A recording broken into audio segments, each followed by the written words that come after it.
నమస్తే అండి. నేను రత్నపిల్ల. తెలంగాణ వీర మహిళా విభాగం. కల్వకుంట్ల కవిత గారు. జనసేన అధ్యక్షులు పవన్ కళ్యాణ్ గారి గురించి సీరియస్ పొలిటీషియన్ కాదు. అనుకోకుండా డిప్యూటీ సీఎం అయ్యారు అంటూ విమర్శిస్తున్నారు.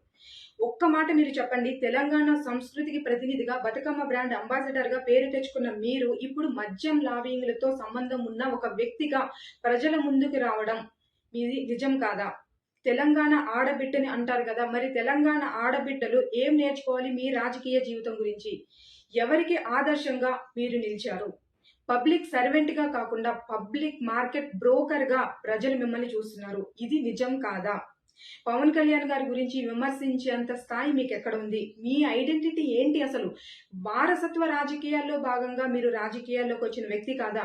పవన్ కళ్యాణ్ గారిని విమర్శించే ముందు ఒక్కసారి మీరు ఆత్మ విమర్శ చేసుకోండి. 10 సంవత్సరాలు పార్టీని పెట్టి 2 చోట్ల ఓడిపోయిన నిలబడిన వ్యక్తి, గెలిచి చూపించిన వ్యక్తి పవన్ కళ్యాణ్ గారు. డిప్యూటీ సీఎం అనే పదవికి వన్నె తీసుకొచ్చిన వ్యక్తి పవన్ కళ్యాణ్ గారు. ప్రజల కోసం తన సొంత డబ్బుని కూడా ఈ రోజుకి ఖర్చు చేస్తున్న ఏకైక వ్యక్తి పవన్ కళ్యాణ్ గారు. నిజామాబాద్లో మీరు ఎంపీగా గెలుపొంది నెక్స్ట్ టైం ఎందుకు మీరు ఓడిపోయారు? ప్రజలు మిమ్మల్ని ఎందుకు గెలిపించలేదు?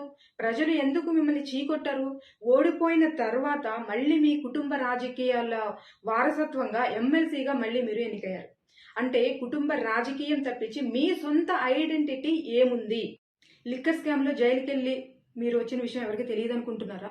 ఒకవైపు తెలంగాణ సంస్కృతిని ప్రోత్సహిస్తాం, మహిళా సాధికారత కోసం మేము పనిచేస్తున్నాం అన్న మీరు అసలు ఎంతమంది మహిళల్ని మహిళా సాధికారత దిశగా ఉపాధి అవకాశాన్ని కల్పించారు? ఒకసారి చెప్పండి. ఒకవైపు తెలంగాణ ప్రజలు విద్య, ఉపాధి సాగు కోసం పోరాడుతుంటే మరోవైపు మీలాంటి నాయకులు మద్యం పాలసీలంటూ దుర్వినియోగం చేస్తూ లాభాల కోసం ఢిల్లీలో లాబీలకు పాల్పడుతున్న విషయం ఎవరికీ తెలీదనుకుంటున్నారా? సో మీరు పవన్ కళ్యాణ్ గారి గురించి మాట్లాడే అర్హత మీకు లేదు. నోరుని అదుపులో పెట్టుకొని మాట్లాడితే మంచిది. మీ మాటల్ని వెనక్కి తీసుకోండి. మేము జనసేన వీర మహిళా విభాగం నుంచి మేము డిమాండ్ చేస్తున్నాం.